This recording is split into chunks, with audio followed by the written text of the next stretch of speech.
हलवाई जैसी खस्ता फूली फूली कचौड़ियाँ, और वो भी बिना किसी झंझट के। ना घंटों पहले भिगोना, ना पीसना, बिना किसी पहले से तैयारी किए हुए। जब मन करे आप भी तुरंत घर में बना सकते हैं। तो चलिए बनाना स्टार्ट करते हैं इंस्टेंट कचौड़ियाँ। तो कचौड़ी बनाने के लिए सबसे पहले मैंने ले लिया है आधा कप उड़द की धुली हुई दाल। तो अब इस दाल को सबसे पहले हम साफ करेंगे। मार्केट से जो दाल आती है आपको भी मालूम है कि बहुत गंदी होती है। देखिए कितना वाइट वाइट पाउडर इसमें दिख रहा है। तो सबसे पहले तो हम कर लेते हैं अपनी दाल को अच्छी तरह से साफ। तो उसके लिए एक कपड़े पर डालेंगे दाल को और अच्छी तरह से रगड़ कर इसको साफ कर लेंगे, जिससे कि इसकी जितनी भी गंदगी होगी वो सारी इससे दूर हो जाएगी। तो ये देखिएगा दाल जब हमारी साफ हो गई है तो एक जार में डालकर इसका हमें पाउडर बनाना है, लेकिन इसका हमें बिल्कुल फाइन पाउडर नहीं बनाना है। इस तरह से इसको दरदरा रखना है, आप देख सकते हैं। और अब इसको डालेंगे हम एक बर्तन में और इसमें डालेंगे थोड़ा सा पानी। तो हमने आधा कप दाल ली है, इसमें आप चौथाई कप पानी डालिएगा। दाल में बिल्कुल पानी इतना परफेक्ट रहेगा, मैं तो अंदाज से ही पानी डाल देती हूँ और मेरी दाल बिल्कुल परफेक्ट बनती है। और अब इसको ढककर हम 10 मिनट के लिए रख देंगे।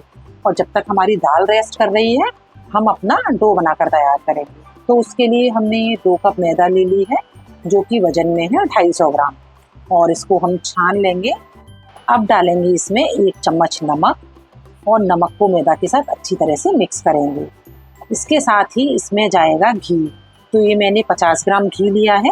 250 ग्राम मैदा में हम 50 ग्राम घी का मोयन डालेंगे, ये बिल्कुल परफेक्ट रहता है। और वैसे आप इसको अच्छी तरह से मिक्स कर लीजिए और मुट्ठी बांध कर देख लीजिए, अगर ये इस तरह बंध रहा है तो ये बिल्कुल परफेक्ट बना है। तो अब इसमें डालेंगे हम पानी और इसका डो लगाकर तैयार करेंगे। तो इसका डो हमें बिल्कुल वैसा ही लगाना है जैसा हम रोटी बनाने के लिए लगाते हैं ना, बिल्कुल सॉफ्ट, बिल्कुल उसी तरह का। तो फ्रेंड्स, ये कचौड़ी बनाने का इतना आसान तरीका है कि अगर आप पहली बार भी कचौड़ी बना रहे हैं तो भी आप बिल्कुल परफेक्ट कचौड़ियाँ बना लेंगे। और होता है ना कि कभी अचानक घर में मेहमान आ जाएं तो लगता है कि हम इंस्टेंट क्या बनाएं, तो तब भी आप इसको बना सकते हैं। तो डो हमारा लगकर तैयार है और ये इधर हमारी दाल भी बहुत अच्छी तरह से फूल गई है, ये देखिए।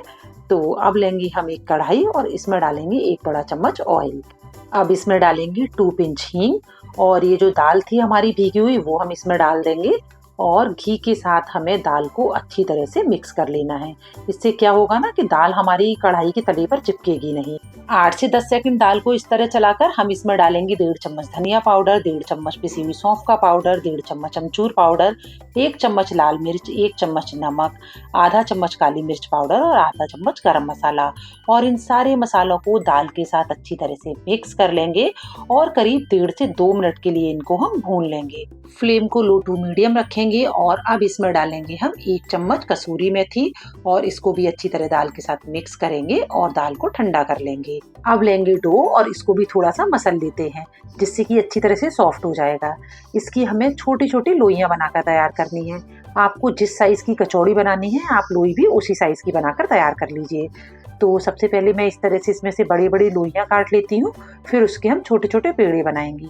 फ्रेंड्स, बस इस बात का आप ध्यान रखिएगा कि आप जो इसके पेड़े बनाएंगे वो बिल्कुल बराबर साइज के बनाइएगा। उससे हमारी कचौड़ियाँ देखने में भी अच्छी बनती हैं और सिकती भी बिल्कुल अच्छी हैं, जिससे कि इनका स्वाद बहुत परफेक्ट निकल कर आता है। तो इस तरह से हमें छोटे छोटे पेड़े बनाकर तैयार कर लेने हैं और बिल्कुल इसी तरह से हम अपनी दाल की भी गोलियां बनाकर तैयार करेंगे। जो हम मैदा के पेड़े बनाएंगे वो हम दाल के पेड़ों से थोड़े से बड़े बनाएंगे। तो ये देखिएगा, इसी तरह से हमने अपनी दाल की और मैदा की सारी गोलियां बनाकर तैयार कर ली हैं। और अब लेंगे मैदा वाला एक पेड़ा और इसको इस तरह से गोल गोल हाथ को घुमाते हुए बिल्कुल कटोरी का शेप हमको देना है। इस तरह से हमने इसकी कटोरी सी बना ली है और इसमें हम रख देंगे अपनी दाल की इस एक गोली को और इस तरह से पूरी मैदा को पकड़ते हुए हमने अच्छी सी इसमें प्लेट्स लगा ली हैं और इस तरह इसको पैक कर दिया है। हाथ से थोड़ा सा गोल गोल घुमाएंगे और हल्का सा हथेली से इसको दबा देंगे। इस तरह से हमें अपनी सारी कचौड़ियाँ भरकर तैयार करनी है। मैं एक और आपको दिखा देती हूँ। इस तरह से इसकी हमें कटोरी बनानी है और इसमें दाल वाली गोली को रखना है और चारों तरफ से मैदा को पकड़ते हुए इसमें प्लेट्स बनानी है और इस तरह से ऊपर से मैदा को पैक कर देना है और बस हल्का सा हथेली से दबाकर इस तरह से तैयार कर लेना है। तो फ्रेंड्स, इस तरह से अगर आप कचौड़ी बनाएंगे बहुत आसानी से आप बना लेंगे, बहुत अच्छी आपकी कचौड़ियाँ बनेंगी, बिल्कुल परफेक्ट बनेंगी, ना फटेंगी और अकेले ही आप ढेर सारी कचौड़ियाँ बना लेंगे। तो ये हमने घी लिया है, घी को करना है हमें बहुत हल्का गर्म।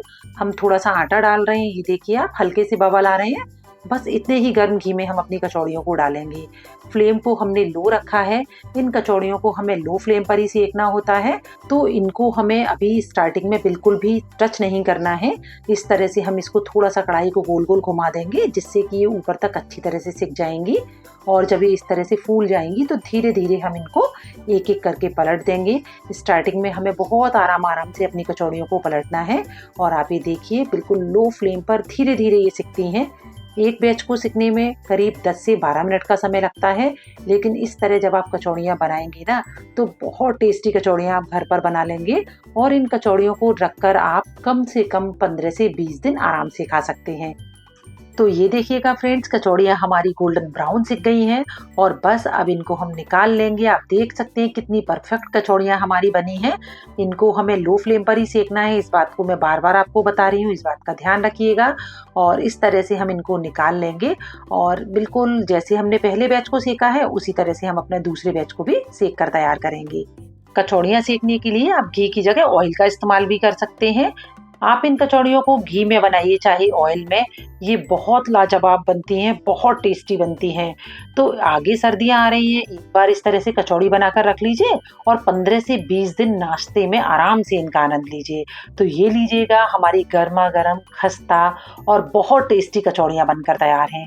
बस आपको ये ध्यान रखना है कि इन गर्मा गर्म कचौड़ियों को आपको एक दूसरे के ऊपर नहीं रखना है, इस तरह से फैलाकर रखकर पहले अच्छे से ठंडा करना है, उसके बाद ही किसी जार में भरना है। तो आप इनकी आवाज से ही समझ सकते हैं कि हमारी कचौड़ियाँ कितनी खस्ता बनी हैं। मैं आपको तोड़ कर भी दिखा देती हूँ, ये देखिएगा बिल्कुल पूरी भरी हुई और बहुत अच्छी सिकी हुई। तो एक बार इस तरह से कचौड़ी बनाकर जरूर देखिएगा। और अगर आज का वीडियो पसंद आया हो तो वीडियो को लाइक और शेयर कीजिए और चैनल को सब्सक्राइब कीजिए।